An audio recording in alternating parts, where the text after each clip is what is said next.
शुरू अल्लाह के नाम से और करोड़हा दुरूद व सलाम मोहम्मद अरबी सल्लल्लाहु अलैहि वसल्लम और उनकी आल पर। मैं हूं डॉक्टर रऊफ़ राना और आप मेरा डिजिटल चैनल देख रहे हैं। पिछले कुछ दिनों से एक मरीज़ की वीडियो वायरल हुई है। उसको एक मरीज़ कह सकते हैं या कोई शख्स कह सकते हैं, जो डॉक्टर अफ़ान कैसर के बारे में इल्ज़ामात लगा रहा है कि डॉक्टर साहब ने उसका चेकअप सही नहीं किया, वो गैर ज़रूरी टेस्ट लिख कर दे रहे हैं, वो गैर ज़रूरी अद्वियात का कर रहे हैं, वो मरीज़ को वक्त नहीं देते, उसकी बात को पूरा नहीं सुनते। और डॉक्टर साहब एक डॉक्टर नहीं, एक मसीहा नहीं, वो एक फ्रॉडिया है। इसके जवाब में डॉक्टर अफ़ान कैसर की वीडियो भी मेरी नज़र से गुज़री, जिसमें उन्होंने अपना वजाहती बयान पेश किया है। इस बात को कतई नज़र कि कौन सही है कौन गलत है, इसका फ़ैसला हम बाद में करेंगे। पहले हमें ये जानना ज़रूरी है, किसी बात का फ़ैसला करने से पहले ये जानना ज़रूरी है कि डॉक्टर की रिस्पॉन्सिबिलिटी क्या होती हैं, और अगर डॉक्टर अपनी रिस्पॉन्सिबिलिटी के साथ साथ मरीज़ की रिस्पॉन्सिबिलिटी क्या होती हैं। जब हमें इन दोनों का तयन हो जाए, इनका पता हो, तब हम ये फ़ैसला कर सकते हैं कि आया डॉक्टर अफ़ान कैसर ठीक है या वो मरीज़ जो कह रहा है वो ठीक कह रहा है। पहले बात करते हैं डॉक्टर की रिस्पॉन्सिबिलिटीज़ के बारे में। डॉक्टर एक सिर्फ़ और सिर्फ एक अपने जो मरीज़ होता है उसको एक गाहक के तौर पर कभी नहीं लेता, वो एक मसीहा होता है। इसलिए उसकी ज़िम्मेदारी भी बहुत ही ज़्यादा होती है। उसकी पहली ज़िम्मेदारी में ये है कि वो अपने जो मरीज़ है उसकी जो भी बीमारी है उसको राज़दारी के साथ रखे, उसको मुकम्मल प्रोटोकॉल दे। जैसे आपने प्राइवेट सेटअप में देखा है कि डॉक्टर अपॉइंटमेंट देते हैं, लेकिन अक्सर ये देखा गया है कि जो वक्त दिया जाता है अपॉइंटमेंट का वो पूरा नहीं होता। अगर फ़र्ज़ करें 5 बजे की अपॉइंटमेंट है तो मरीज़ को खामखा 2-3 घंटे ज़्यादा इंतज़ार करना पड़ता है। इसलिए अगर कोई ऐसा डॉक्टर करता है तो वो नाइंसाफ़ी करता है, क्योंकि जिस तरह डॉक्टर का वक्त कीमती है, इसी तरह मरीज़ का या मरीज़ के साथ आने वालों का भी वक्त कीमती है। डॉक्टर साहिबान को अपने वक्त की पाबंदी करनी चाहिए। हाँ, आपके पास जो स्लॉट अवेलेबल है आप वो दे दें। इसके साथ डॉक्टर साहब का की ये भी ज़िम्मेदारी होती है कि वो अपने मरीज़ की मुकम्मल बात सुने, क्योंकि डॉक्टर और मरीज़ के रिश्ते के अंदर अगर एतमाद होगा और मरीज़ अपने एतमाद के साथ बात करेगा और ये महसूस करेगा कि डॉक्टर ने उसकी बीमारी को मुकम्मल समझ लिया है, तो ये नाउमीदी की जो किस्म है वो ख़त्म हो जाती है। डॉक्टर को हाँ, ये ज़रूरी है कि डॉक्टर को कोई झूठी उम्मीदें दिलानी नहीं चाहिए, लेकिन मरीज़ को नाउम्मीद भी नहीं करना चाहिए। इस तमाम रिश्ते को मज़बूत करने के लिए ज़रूरी है कि डॉक्टर अपने मरीज़ की मुकम्मल बात सुने, उसको दरमियान में इंटरप्ट ना करे। जब मरीज़ बोल रहा हो तो आई कांटेक्ट मरीज़ के साथ रखे और अपने मुख्तलिफ़ किस्म के इशारे, जैसे कि सर के इशारे के साथ ये बात बावर कराए कि मैं उसकी बात को सुन रहा हूँ। इसके अलावा भी कोई और जेस्चर दिया जा सकता है। जब मरीज़ अपनी बात मुकम्मल कर ले तो उसकी हिस्ट्री ली जा सकती है। अक्सर सेटअप्स के अंदर ये होता है कि हिस्ट्री के लिए मुख्तलिफ़ और छोटे जूनियर डॉक्टर्स रखे होते हैं। अगरचे वो हिस्ट्री को तो ज़रूर लिख लेते हैं, लेकिन डायग्नोज करने के लिए बात ज़रूरी होती है कि डॉक्टर मरीज़ की पूरी बात सुने, क्योंकि मरीज़ डॉक्टर पे, जो सीनियर डॉक्टर है उस पे एतमाद करके आया होता है, ना कि उस जूनियर डॉक्टर्स पे। जूनियर डॉक्टर्स अगरचे उसकी हिस्ट्री, ब्लड प्रेशर, शुगर वगैरह मेंटेन कर लेते हैं, लेकिन मरीज़ अपनी पूरी बात बताने के लिए उस सीनियर डॉक्टर का ही इंतज़ार करता है। इसलिए उस सीनियर डॉक्टर को मरीज़ की पूरी बात सुननी चाहिए। इसके अलावा बात करते हैं टेस्ट की। अगरचे मेडिकल डायग्नोज के लिए टेस्ट बहुत ज़्यादा अहमियत रखते हैं, लेकिन ये भी देखा गया है कि डॉक्टर हजरात ने पूरा एक पैड रखा होता है जिसके ऊपर वो टिक करते जाते हैं कि ये टेस्ट करवा लिए जाएं। डॉक्टर मरीज़ की जब पूरी बात सुनता है तो उसको अंदाज़ा हो जाता है कि इसके अंदर क्या मसला है और उसको वेरीफाई करने के लिए कौन सा टेस्ट ज़रूरी है।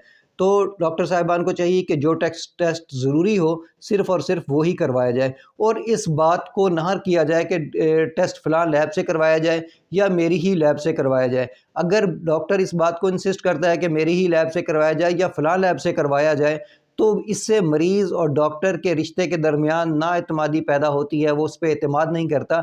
और इंसानी फितरत का तकाज़ा है कि वो उसको लालची गर्दानता है कि डॉक्टर लालच के चक्कर में अपनी लैब से करवा रहा है और मुझसे गैर ज़रूरी टेस्ट करवा रहा है। इस बात से बचने के लिए डॉक्टर को चाहिए कि वो टेस्ट लिख कर दे और मरीज़ को मुकम्मल आज़ादी दे कि वो कहीं से भी ये टेस्ट करवा सकता है। हाँ, अगर डॉक्टर के किसी मरीज़ ने किसी और डॉक्टर को चेक करवाया है और हाल ही में कोई टेस्ट हुए हैं, जैसे कि 4-5 दिन पहले, हफ़्ता पहले टेस्ट के लिए हुए, तो डॉक्टर साहिबान को चाहिए कि वो उसी टेस्ट को देखकर भी फ़ैसला कर सकते हैं। 4-5 दिन के अंदर बीमारी की कैफ़ियत कोई बहुत ज़्यादा वर्स नहीं हो जाती। हाँ, अगर बहुत ही ज़रूरी हो तब वो टेस्ट रिपीट करवाया जा सकता है। اب بات کرتے ہیں ادویات کی۔ اگرچہ ڈاکٹر کی ڈاکٹر کا حق ہے کہ وہ کسی بھی برانڈ کے ادویات لکھے، لیکن چونکہ سینئر ڈاکٹرز کے پاس مریض بہت مختلف شہروں سے آتے ہیں، تو ڈاکٹر صاحبان کو چاہیے کہ وہ جو ایسے برانڈ لکھے جو ہر جگہ پہ اویلیبل ہو۔ اس بات میں خیر کوئی مذائقہ نہیں کہ ڈاکٹر کوئی بھی برانڈ لکھ سکتا ہے، لیکن یہ اخلاقی طور پہ بہتر ہے کہ ڈاکٹر کوئی مریض اگر دوسرے شہر سے آئے تو وہ اپنے دوسرے شہر سے بھی اس دوا کو لے سکتا ہے، نہ کہ یہ ہو کہ وہ دوا صرف ڈاکٹر صاحب کی فارمیسی پہ یہ اویلیبل ہو اور مریض کو دوبارہ دوا لینے کے لیے اتنی دور کا چکر لگوانا پڑے۔ تو یہ بھی ایک ایتھکس کے اندر آتا ہے۔ اس کے ساتھ بھی ڈاکٹر اور مریض کا جو رشتہ ہے اس کے درمیان اعتماد پیدا ہوتا ہے۔ جتنا ڈاکٹر اور مریض کے رشتے کے درمیان اعتماد پیدا ہوتا ہے، اتنے ہی وہ جو اس کے کامیابی کا جو تناسب ہے، صحت کی کامیابی کا تناسب وہ زیادہ ہو سکتا ہے۔ آپ نے اکثر ایک بات سنی ہوگی کہ فلاں ڈاکٹر کے ہاتھ میں شفا ہے۔ وہ شفا کیا چیز ہوتی ہے؟ وہ شفا یہی ہوتی ہے کہ ڈاکٹر اور مریض کے درمیان اعتماد ہوتا ہے، اور مریض یہ سوچنے لگتا ہے کہ میری بات ڈاکٹر نے سن لی، مجھے ادویات لکھ دی، میں انشاءاللہ ٹھیک ہو جاؤں گا۔ وہ آدھے سے زیادہ تو وہ اس خود اعتمادی سے ہی ٹھیک ہو جاتا ہے کہ وہ میں نے ڈاکٹر نے مجھے کہہ دیا، مجھے دوا لکھ دی، اور اس کو اپنے آپ پہ اعتماد ہو جاتا ہے اور وہ اس سے ٹھیک ہو جاتا ہے۔ ہاں، انسان کے طور پر ڈاکٹر کے اندر بھی بہت سارے بشری تقاضے کے تحت کچھ کوتاہیاں ہو سکتی ہیں، اس کو نظر انداز کر دینا چاہیے۔ اب بات کرتے ہیں مریض کے رویے کے بارے میں۔ ڈاکٹر سارا دن صبح سے لے کر شام تک ہر بندے کی مرضی سن رہا ہے، پریشانی ہی سن رہا ہوتا ہے، تو بشری تقاضے کے تحت ہو سکتا ہے کہ وہ تھوڑا ایگزاسٹ ہو چکا ہو، وہ تھک چکا ہو۔ اس لیے مریضوں کو بھی چاہیے کہ بہت ہی ضروری بات جو ہے وہ ڈاکٹر سے کریں۔ اگر آپ بھول جاتے ہیں تو آپ کو چاہیے کہ گھر سے آنے سے پہلے پیپر کے اوپر لکھ لیں کہ مجھے یہ مسئلہ ہے، مجھے یہ ہوتا ہے، یہ ہوتا ہے، اپنی مکمل ڈیٹیل ڈاکٹر سے شیئر کریں۔ لیکن بہت سارے مریض غیر ضروری باتیں بھی ڈاکٹر سے کر رہے ہوتے ہیں کہ میں نے صبح یہ کھایا تھا، پھر یہ ہو گیا، پھر یہ ہو گیا، پھر یہ ہو گیا، ایک لمبی بات کو کرتے ہیں۔ اور جب ڈاکٹر دوا کا لکھ رہا ہوتا ہے، پرسکرپشن لکھ رہا ہوتا ہے، تو ڈاکٹر کو چاہیے کہ وہ مکمل سمجھا دے۔ لیکن اس کے بعد مریض بھی غیر ضروری سوالات کر رہے ہوتے ہیں، ڈاکٹر صاحب یہ دودھ کے ساتھ کھا لوں، پانی کے ساتھ کھا لوں، کھانے کے بعد کتنی دیر بعد کھاؤں، اگر آدھے گھنٹے بعد کھاؤں تو کیا ہو جائے گا؟ اس طریقے سے یہ غیر ضروری سوالات کرنے سے انسان ہے، ڈاکٹر بھی ایک انسان ہوتا ہے، وہ بھی تنگ آ سکتا ہے۔ اس لیے غیر ضروری سوالات نہیں کرنے چاہیے۔